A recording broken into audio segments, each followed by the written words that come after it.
नमस्कार मंडळी, स्वागत आहे तुमचं छोट्याशा मिनी व्लॉगमध्ये. तर मी आता स्वयंपाकाला लागणार आहे, पण तत्पूर्वी माझे केस खूप गळत आहेत, त्यामुळे मी वर टांगून घेतला अशा पद्धतीने. आणि एका साईडला कुकरमध्ये पातेल्यामध्ये भात घालून घेतला आणि दुसरीकडे मी आता मुळ्याची भाजी करणार आहे. तर सिंपली तेल घातलं, जिरे घातले आणि कांदा जो बारीक कट केला तो घालून घेतला. हळद, तिखट, मीठ घालून घ्यायचं आहे. मुळा जो आहे तर तो मी किसून पाण्यामध्ये ठेवला होता, त्याचा वास जो आहे तो जाण्यासाठी.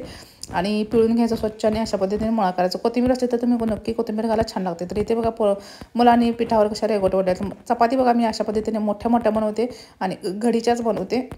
तर आज रक्षाबंधन आणि श्रावणी तिसरा सोमवार असल्यामुळे गोडा थोडासा काहीतरी करायचं म्हणून बासुंदी आणते, पण बासुंदीमध्ये साखरच नव्हती. हे आम्हाला जेवण घेतल्यानंतर घालून घेतल्यानंतर कळलं. पुन्हा मग साखर मिक्स करावी लागली, तर ते व्हिडिओमध्ये घेता आलं नाही मला, कारण व्हिडिओ खूप मोठा झाला असता. एका मिनिटामध्ये काय काय शेअर करणार ना.